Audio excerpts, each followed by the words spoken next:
Qu'allez-vous devenir? Le PGCT prend fin. Mais nous ne prenons pas fin. Nous continuons. Oui, on continue.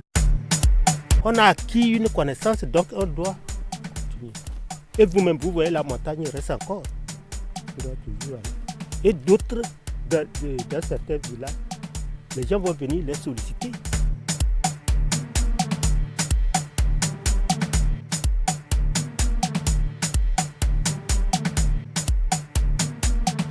La terre est la ressource naturelle fondamentale en matière de production agricole. Au Togo, les espaces disponibles deviennent insuffisants dans certaines communautés. Du fait de la croissance démographique, des mauvaises pratiques agricoles, du surpâturage, des changements climatiques et d'autres facteurs, la terre perd ses capacités de production. Ainsi devient-elle l'une des sources principales de division et de conflits.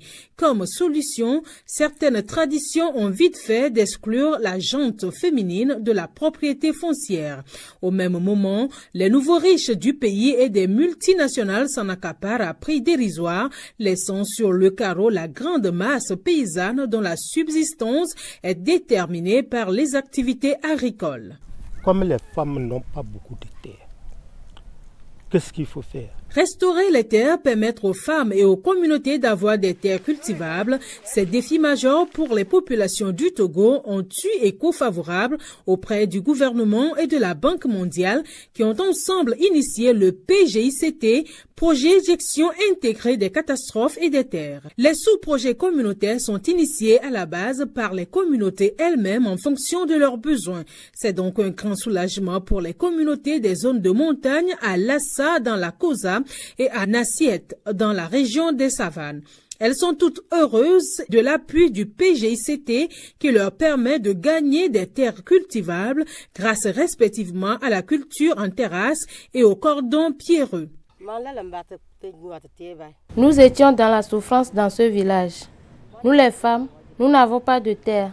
Elles ne suffisent pas aux hommes pour qu'ils nous en donnent. Mais avec le projet, on nous a enseigné comment arranger les cailloux et les mettre en profil et en faire des cordons pierreux pour amoindrir la vitesse de l'eau et récupérer la terre. Et pour nous, c'est comme nous avons créé la terre dans le village. Désormais, nous les femmes, nous cultivons ici. Nous avons une bonne récolte. Avant, je marchais pour aller au marché.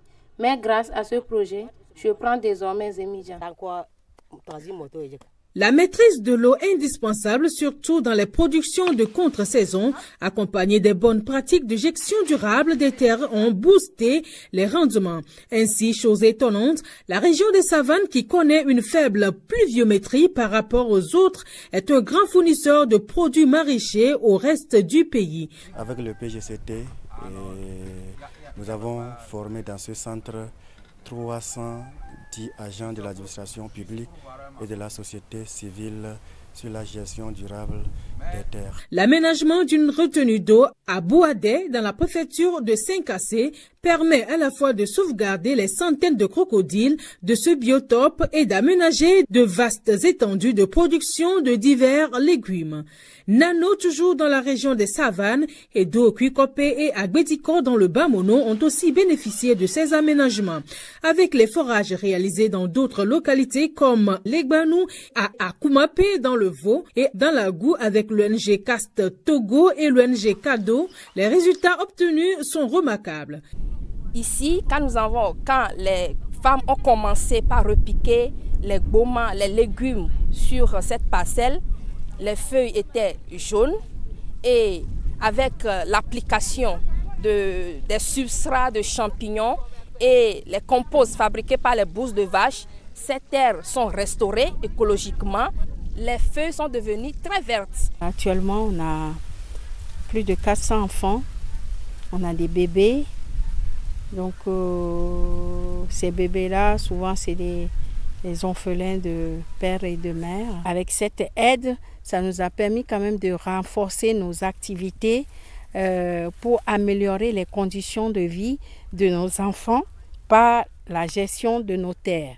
Ils nous ont appuyés pour la culture de 2 hectares de manguiers et puis on a cultivé aussi des maniocs puisqu'on fait beaucoup de gari pour conserver pour toute l'année. Donc ça va nous permettre quand même d'augmenter notre production à ce niveau-là pour les enfants.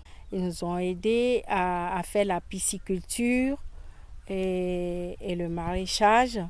Et ça aussi, ça va beaucoup nous aider, non seulement pour gérer cette terre, et puis aussi pour les jeunes locaux, c'est aussi des emplois pour ces jeunes-là. À travers le PGICT et l'appui de la Banque mondiale, aujourd'hui nous sommes arrivés à un stade que vous aviez tout à l'heure apprécié. Et je crois que cet appui, cet oxygène est venu à point pour pouvoir améliorer non seulement notre maraîchage, mais aussi notre agriculture que vous avez vu tout à l'heure. C'est donc avec une joie légitime que ces communautés bénéficiaires, ensemble avec celles qui ont bénéficié de matériel de transformation, manifestent leur gratitude au gouvernement togolais et à la Banque mondiale. Avant, on ne se connaissait pas dans le canton. Mais maintenant, avec cette initiative, nous nous connaissons et nous savons comment transformer maintenant l'arachide en huile et en tourteau. Nous remercions beaucoup le PGICT pour ce projet.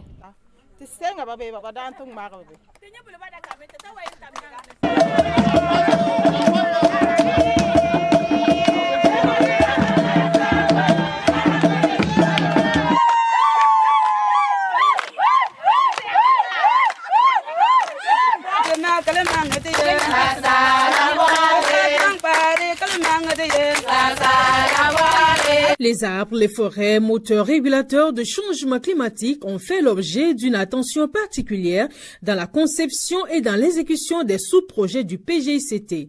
Dans la région centrale, la révalorisation de la forêt sacrée de Tchavadé dans le Tchaoudjo est une véritable attraction touristique, un véritable conservatoire d'histoire.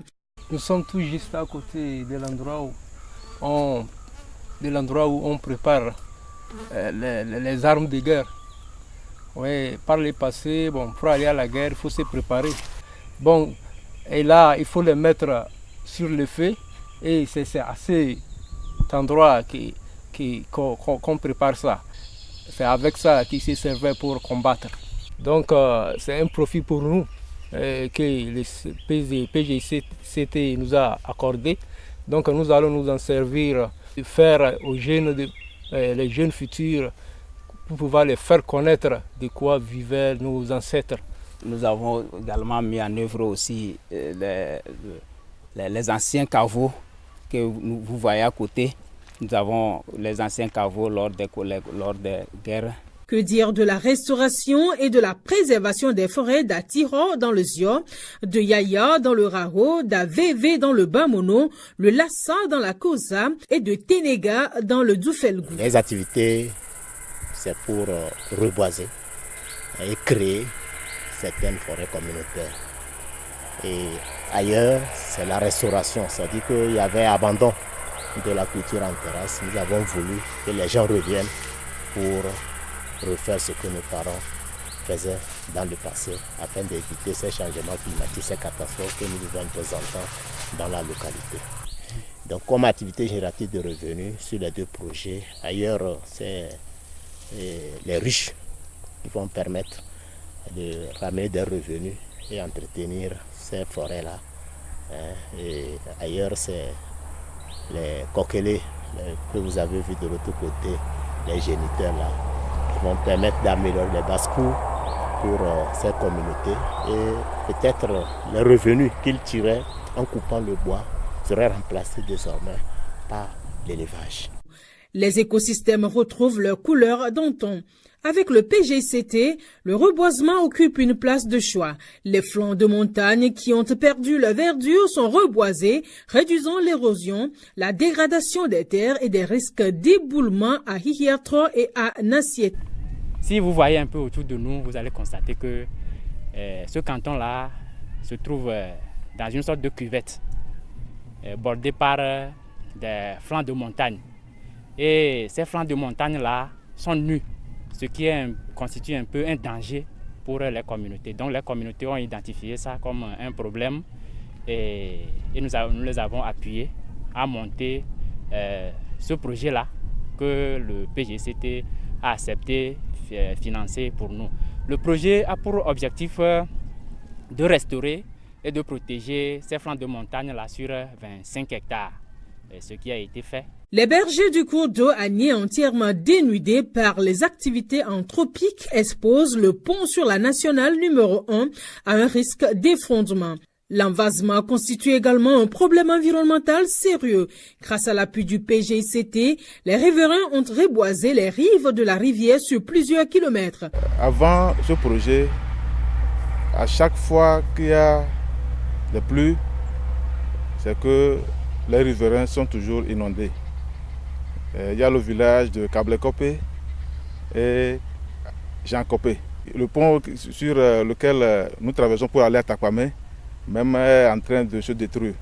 Nous avions reboisé les berges du site Agné sur 4 km. On nous a enseigné que nous réduisons les risques de noyade en plantant les arbres. En plus, cette activité nous fait gagner un peu d'argent. C'est pourquoi nous plantons des arbres.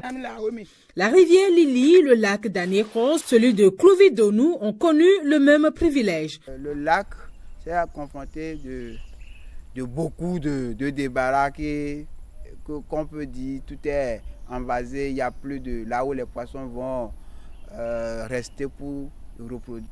Aujourd'hui, on a vu un peu que bon, tout n'est pas encore fini, mais les problèmes diminuent un peu. Un autre engagement du PGCT, réduire les risques de catastrophe. Le projet a financé et fait suivre par Agaïb, comme pour les autres activités communautaires, la construction d'ouvrages de franchissement et de caniveaux dans plusieurs localités. Ces installations ont considérablement rapproché les populations dans leur réalisation et dans le rôle qu'elles jouent. Bonjojo à Sokodé, à Drakpo, Chevier Chamba, Blita Bassar et Dokuikope à Gbetiko à Fognon sont quelques exemples qui témoignent de l'importance de ces ouvrages. Avant, nous n'arrivons pas à acheminer nos produits destinés à la vente vers les marchés. L'école primaire dessert plusieurs villages. Les élèves en période de pluie restent d'un côté de la rivière, regardant leurs enseignants et d'autres élèves de l'autre côté. Mais maintenant, avec ce pont, il n'y a plus ce problème. Les cordons pierreux de Gabion à Sokodé empêchent l'eau de détruire leur réalisation le long de la rivière. Les risques d'inondation des quartiers riverains du bassin de Tokwintame sont réduits grâce à une motopompe puissante d'évacuation du surplus d'eau vers la lagune puis la mer. Cette station va nous permettre d'écréter, de laminer les surplus d'eau qui arrivent pour ne pas faire submerger en cas d'une pluie de récurrence élevée, le boulevard Eyadema. Ça permet aussi d'entretenir d'une manière ou d'une autre, de maintenir à un niveau donné le niveau d'eau pour qu'on ait un volume important de rétention. Malgré les actions de prévention et de préparation, les secours d'urgence doivent être disponibles près des victimes à tout moment. 4 unités de secours sur financement du PGCT sont en construction sur l'ensemble du territoire. Le projet a en outre acquis pour le corps des sapeurs-pompiers une 60aine de radios pour la communication, 5 véhicules médicalisés pour les secours, un véhicule de transport, des Zodiacs, des motopompes puissantes, etc. Le centre réhabilité par le projet pour héberger le matériel national de secours est retenu par l'Organisation internationale de la protection civile pour devenir le dépôt régional Afrique de l'Ouest. Dans le cadre du système d'alerte précoce, le PGCT a équipé le service national de la météorologie en bâtiments et matériel moderne, le service de l'hydrologie également. Des balises et échelles limnométriques sont installées sur les cours d'eau et dont les données sont remontées par les volontaires de la Croix-Rouge togolaise, soutenus notamment avec 20 motos et 200 vélos. Devant tout ce cortège de réalisation de 107 sous-projets communautaires à travers tout le pays, que conclure?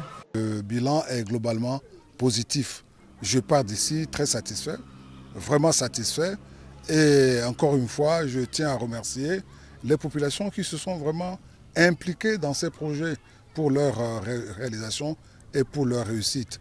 Et s'agissant du PGCT lui-même, je dis bravo au PGCT, bravo au ministère de l'Environnement et des Ressources forestières.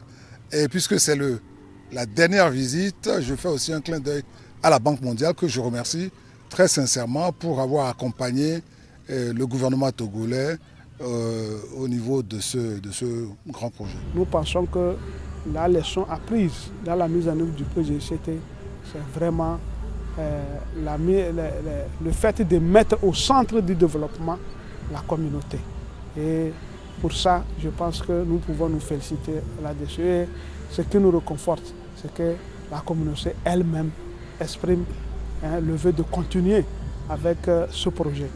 Et c'est aujourd'hui pour nous le défi pour voir auprès des partenaires en développement si vraiment nous pouvons continuer. Et je pense que le gouvernement est conscient dans ce sens et nous allons travailler dans ce sens, non seulement pour mettre à l'échelle toutes les activités que nous avons à mener et qui montrent déjà un résultat très encourageant, mais aussi voir comment accompagner les autres demandes. Quand on sait qu'au départ, nous avons près de 520 demandes et nous n'avons pu financer qu'une centaine. Donc, franchement, c'est l'encouragement à tous les niveaux.